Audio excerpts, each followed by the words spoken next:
Това видео ще е преговор на колекцията, нови попълнения и фанг-ши и мнение за него. Да започнем с Ишин 2x2, говорил съм за него. Рубикс 3x3, говорил съм за него в другото видео. Говорил съм за него. Пак Рубикс, говорил съм за него в другото видео. Линген. И за него мисля съм говорил, даже има отделно видео за него. Хубаво е. Гухонг. И за него съм говорил много. Китайско 3x3 от 3 лева. И за него съм говорил. Foreign Modded VQ5. Не си струва времето да се модва. Мисля, че съм говорил за него, не съм сигурен. Може би без мода съм говорил за него. Затова му правих анбоксинг. Много е добро. Шенкшо надминават себе си с това купче. То сега излезе версия 5. Не знам тя какво ще е.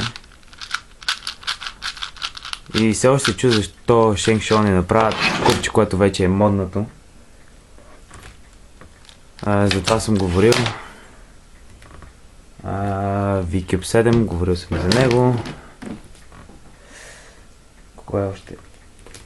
Добре, това са вече говорените. Сега новите попълнения.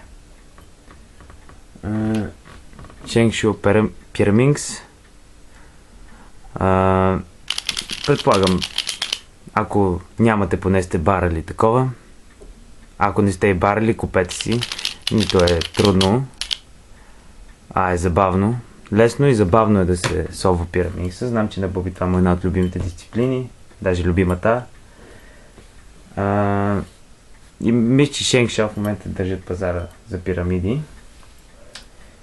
Друго. Даян Мегаминкс с Риджис. Много е добър. Нали, от кутията директно не е. Трябва да се разработи, трябва да се смажи, да се разглоби, което е голямо мъчение. Ако му занимава на човек, не е никакъв проблем.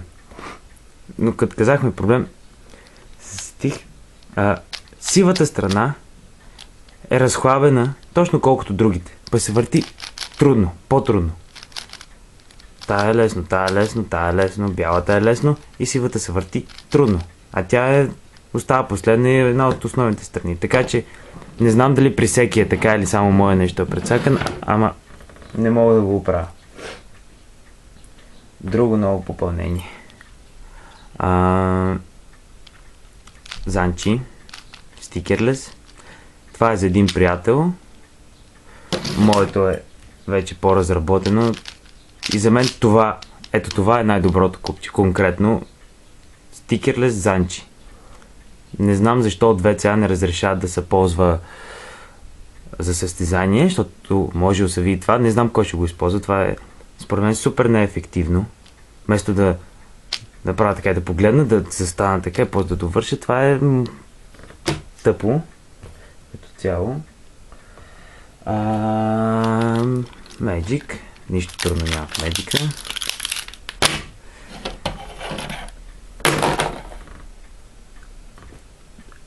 Ето това е страхотна занимавка. Това се води Flower Cube или още Кървикоптер. Докато му се фанат цяката е много занимателно, много време може да се мъчите. Ама след това става по-лесно. Лесно, стига да не го разбърквате с Jumble.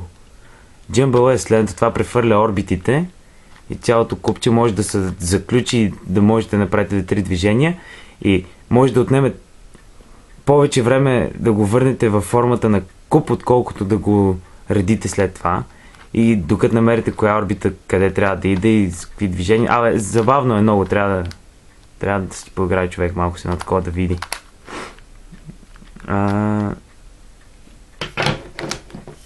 Другото. Шенкшо 6x6. Розова пластмаса. Хората го определят, че прилича на дъвка. Уникално се върти, много мазно, много плавно, сече ъгли, но попва. Много попва. Ето това парче е тук, точно е това. Изкача понякога и следствие от това изкачат и други, тия двете изфърчат понякога. Трябва да се измисли някакъв по-стабилен механизъм за 6x6, защото този явно добър е, нали? Добро е като цяло купчето, но попва твърде често. И не смятам, че е много хлабаво. Доколкото за цвета на пластмасата, аз си мислих, че ще дразни очите повече, но не. Всъщност доста е приятно и не е толкова гадно. Имах Занчи с Primary Color. То ми беше много по-дразнещо за очите, отколкото розовата пластмаса. И Фангши Шуангрен, не знам как се произнася това нещо на китайския, с не го въде този език. Това не покрива никак очакването ми. Ама никак. Механизма е хитър, но избора ми на тази текстура за пластмасата не мога да я разбера. Усещането е като купче за 1 лев, като това. Обаче може да се чеягли и да се бие по-бързо. И много стана по-добро. Значи съвет, който има такова, Хари, знам, че Хари си поръча и си го получи. Даже той поиска видеото първоначално. Да се използва по-рядка смазка. С гъста не става. С гъста я поема веднага самата пластмаса и пак остава сухо. Ама с по-рядка смазка си държи и седи смазано. И все пак не е толкова добро, колкото си го представях. Аз си мислих, че ще... Crazy Bad Cuber го определи като по-добро от Занчи. В никой случай не е по-добро от Занчи. Нали, има си някакъв собствен чар. Може би е въпрос до човека, какво иска да усети тук като върти купчето. И на мен този тип въртене и драскане, защото то е едно такова като абразивно се усеща, не ми харесва. Може би на някой ще му хареса, може би на някой не, може би някой затова ще е най-великото купче, ама.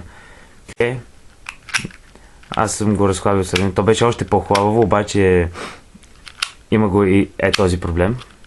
Докато се прави някоя формула, някой алгоритъм, и без да иска човек, го завърта това и остава така в края на алгоритъма. И оттам нещата стават по-сложни и се губи време, секунди. И затова има едно междинно положение, в което ъглите не се въртат много и се чее ъгли. И има положение, в което се чее много, обаче те се въртат много лесно. А има положение, в което вече е до тук и почва да се мъчи, обаче пък тези не се завъртат. Друго, за което искам да поговоря, е смазка, която използвам. Тя се води смазка за механика, технически вазелин на силиконова основа. На мен ми свърши, трябва да си купа нова. Значи, много е добра, малко е гъста, ама това не е проблем, защото се разнася доста добре. Друго, стикери. Аз си уредих един приятел да ми ги изреже на плотер, да си правя полуярки. Имам много. Наистина много стикери имам. И отделно имам нови комплекти от Занчитата и от Фангшито.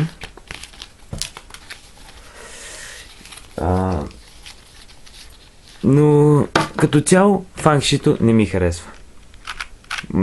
Занчи препоръчвам на хората, които се чудят между Фангши, Занчи и Гухонг. Препоръчвам Занчи, защото това И това също е Гухонг, нали? Гухонг, Фангши, Занчи.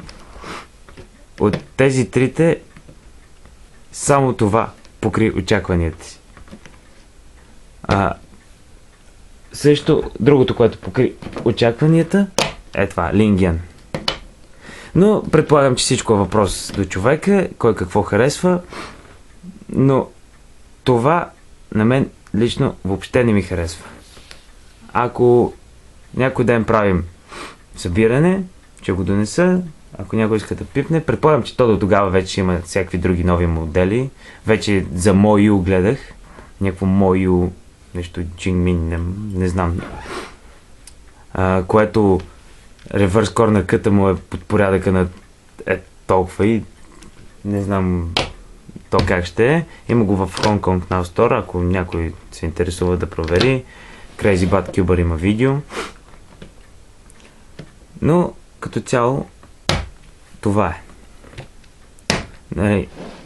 Розовата пластмаса не дразни очите, поне мен. Фангшито не покрива очакванията. Занчи без лепенки уникално добро. Лингян много добро е то. То може да ми остане като главно, защото в Фангшито аз също го взех да ми е главно, но то не ми харесва, не знам. Гухонг става, но то не покрива очакванията си. Занчи. Шенкшел 4x4, уникално, купувайте. VCube 5x5, Шенкшел е по-добър. VCube 7x7, Шенкшел е по-добър. Голяма занимавка. Кървикоптер. За нищо не става. Много добро. За нищо не става. Ясна е работата, но ако искате 2x2, нали, това може да си го купите от Jumbo, затова, нали, лесно може да се докопа човек до него. Иначе ако ще купувате от интернет With 2, версия 1 или Занчи 2x2 и това, нали, горе-долу става. Много мека пластмаса, за нищо не става. Много добро, проблем с сивата страна и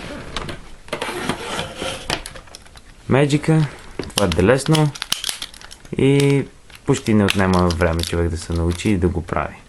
Отнема време само ако някой ви го разбърка и се занимавате после да го върнете във формата на нормално нещо. Да, още познато като вафлата на Рубик, така го определи един приятел.